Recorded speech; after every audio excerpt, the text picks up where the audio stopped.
Hoy presentamos una incongruencia que se ha evidenciado durante la historia de Colombia, el conflicto armado y su recorrido durante 60 años. El país colombiano que se conoce ahora adquiere una amplia memoria histórica de acuerdo a los acontecimientos que se remontan en épocas de sufrimiento y dolor, en donde cada paso que se da deja marca. Ha sido un camino y una trayectoria que en vez de dejar desvanecer cada rastro del pasado y permitir construir un destino con pasos firmes, ha alejado más ese objetivo de una realidad nueva, un ideal de sociedad en donde sean válidos los derechos y que unidos como país se logre avanzar en un proceso de paz. Pero la violencia ha contrarrestado esto, puesto que la coacción que desencadenó el conflicto armado ha generado la violación de los derechos humanos y ha sido la causa principal de la vulneración de estos. Para hablar bien a profundidad acerca del conflicto armado, es necesario hablar de tres palabras: víctima, victimario y guerrillero.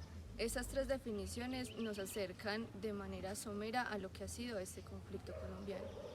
Según el Centro de Memoria Histórica, víctima es la persona a quien se le han lesionado su dignidad y sus derechos fundamentales, lo que lo ha llevado a que las personas no puedan vivir bien, vivir como quieren y sin humillaciones.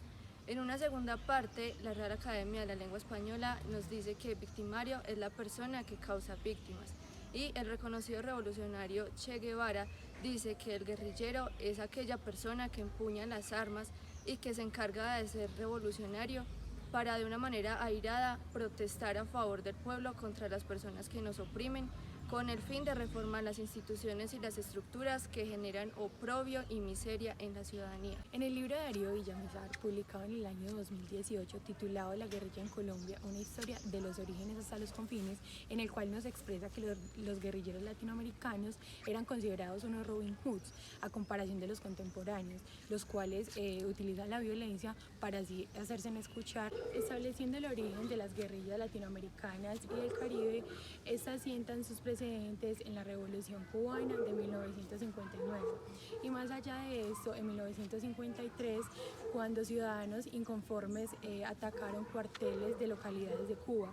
Estos hechos incentivaron a jóvenes latinoamericanos y caribeños a movilizarse a través de la lucha armada, como en el caso de nuestro país, en el cual con el asesinato de Gaitán, la dictadura de Rojas Pinilla y la resistencia con respecto al Frente Nacional, comenzó a gestarse un movimiento armado de corte liberal, que en el año 1964 surgen las FARC y el ELN, a la vez que comienzan a gestarse el EPL y en 1967 y el M-19 en 1970.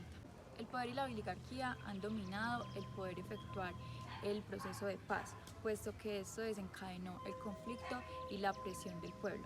Entonces vemos cómo la sociedad sigue en ese mismo transcurso en la que se divide la sociedad en dos, en los que tienen el privilegio y los que son infortunados por no tener algún tipo de poder. Entonces se ve cómo es paradójica la vida. Hay quienes luchan por progresar y lo mismo que reciben es esa repugnancia a la que se ha acostumbrado, mientras que los otros tienen una posición sin necesidad de afanarse por ella. En pocas palabras, esta es la realidad que se vive en Colombia, en donde unos tienen que vivir la vida de manera desigual, mientras que a otros les da igual. Si hablamos de Colombia, hablamos de una historia por y en la violencia, en donde desde los orígenes del conflicto armado desde hace 60 años se han visto la vulneración de los derechos en diferentes dimensiones y en diferentes contextos, tales como la expropiación de tierras y la corrupción. Sin embargo, es muy difícil abarcar cada uno de estos fenómenos, puesto que son muchas las situaciones y lugares en donde se han tipificado. Si vamos a hablar de contexto, es necesario remitirnos a los primeros momentos en que los ciudadanos comenzaron a irse en contra de ellos por el surgimiento de dos colores, el azul y el rojo. Los conservadores y los liberales, que comenzaron a tener sus ideologías políticas y empezaron a justificar cualquier tipo de violencia con tal de emperar el poder. De esta manera entonces dieron lugar a diferentes guerras civiles que lo único que hizo fue perpetuar la intolerancia y el elitismo, no solo por parte de las clases sociales, sino también por las diferentes ideologías políticas. Es por eso entonces que decimos que la historia colombiana no se lee, sino que se visualiza, simplemente se observa. Y acá es donde nos podemos hacer un cuestionamiento. ¿Será que los grupos armados surgen por las diferentes problemáticas o son las diferentes problemáticas e injusticias las que les dan surgimiento a los grupos armados? Asimismo, se habla de la pobreza y la corrupción como otras fuentes que derivan las violaciones de los derechos humanos, siendo el primer factor una de las causas que privan la educación, la salud y las necesidades básicas, dependiendo de las bajas condiciones en las que se encuentran las víctimas. Ahora bien, entre los factores que se imparten en la violencia de los derechos humanos, la pobreza como uno de ellos que predomina en la vulnerabilidad de los garantes no tendría mucha validez porque un derecho humano se incumple cuando la persona no tiene acceso al objeto de tal. Este puede ser cualquier aporte de un garante. No obstante, hay quienes no alcanzan a tener un nivel mínimo de vida y a no tener el acceso garantizado. No pueden gozar de los demás objetos de derechos humanos. Son varias las instituciones, organizaciones y programas que han tratado de abordar el problema del conflicto armado, en donde encontramos las mesas Espere, las mesas de perdón y reconciliación creadas por la diócesis de Sonsón Río Negro, en donde se trabajan 10 módulos.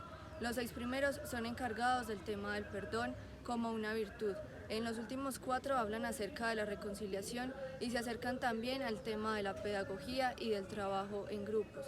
Esto fomenta que las personas víctimas del conflicto armado y de diferentes situaciones puedan reconocer que el perdón es el mejor camino para llegar a la paz.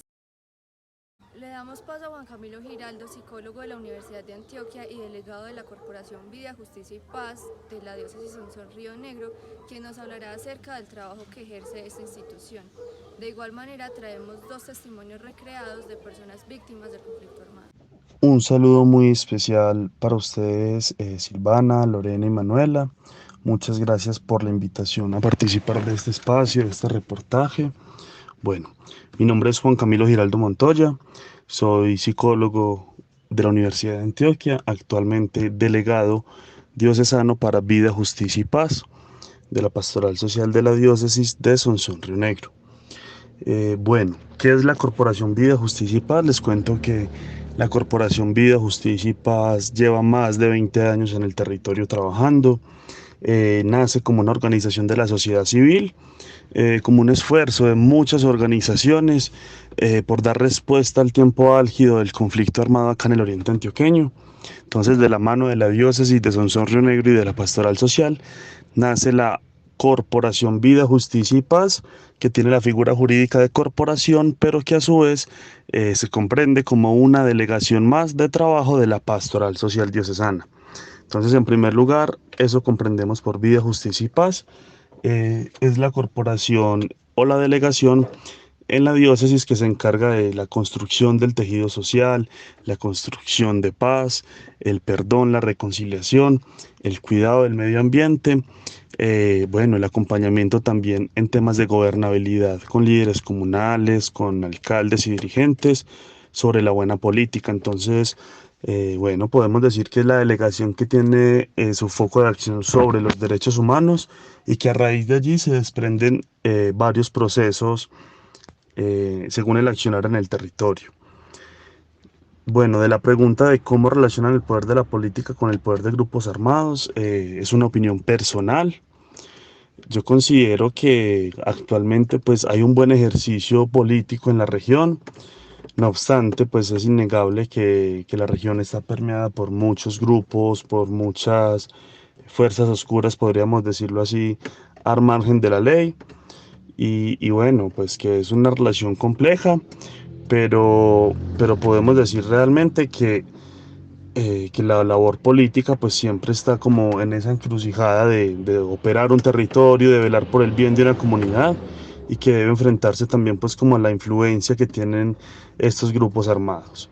A nivel general pues como esto, aunque es importante decir que actualmente no tenemos amplia presencia de actores armados como guerrilla, digámoslo así, que se evidenciaron mucho en el marco del conflicto armado, pero sí que hay grupos al margen de la ley de carácter un poco más urbano, organizados, orientados pues al microtráfico y otras operaciones delictivas.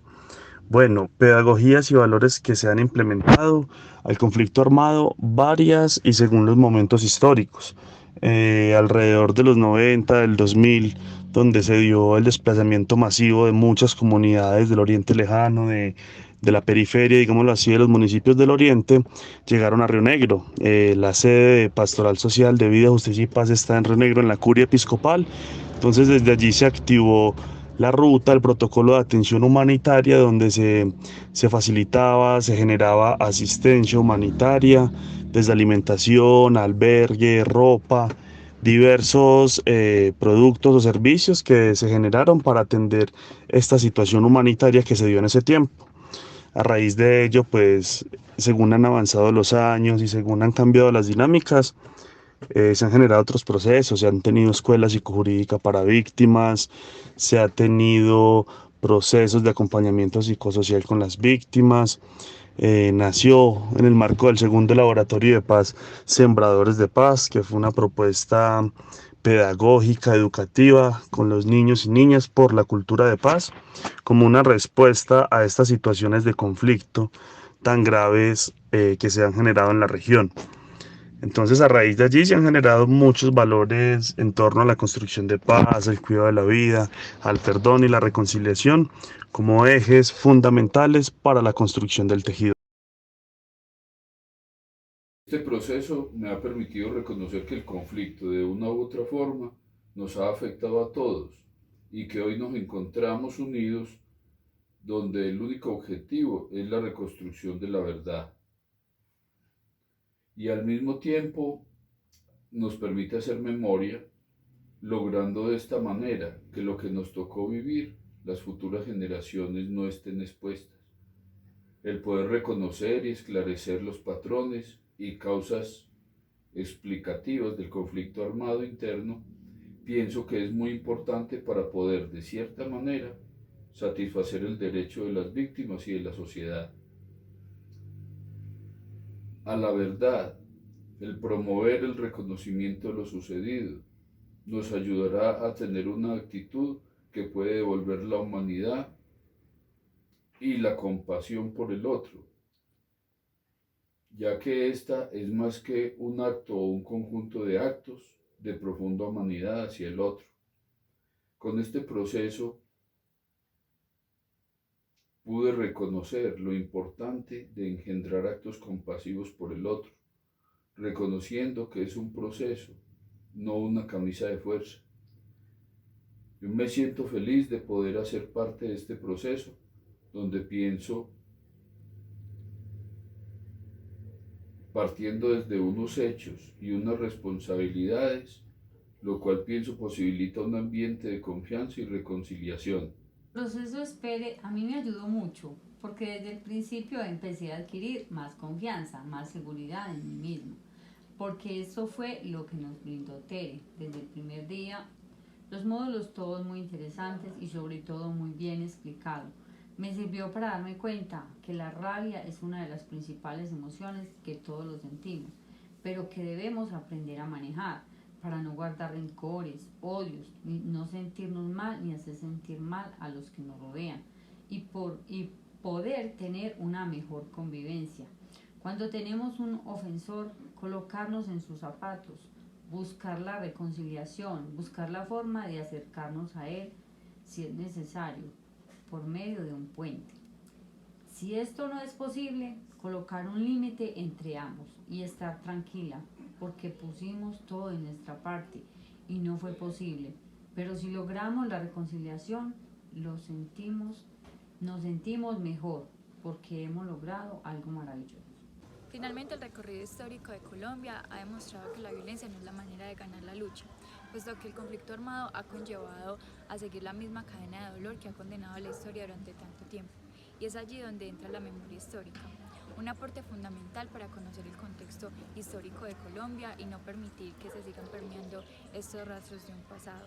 Y también permite concientizar a las personas a identificar cuáles son esas conciencias y esas posturas frente al ideal de sociedad que se quiere lograr para que los grupos disidentes no sigan perturbando en los derechos humanos de las personas. Lo que se pretende alcanzar es que la política beneficie a su pueblo y que no solamente dictamine su poder, sino que también esté en pro del desarrollo, sin utilizar un concepto de abuso que se impregne en nosotros. Ni con la fuerza opresora y ni siquiera con el arma más letal se puede transformar ideologías, ni mucho menos la sociedad.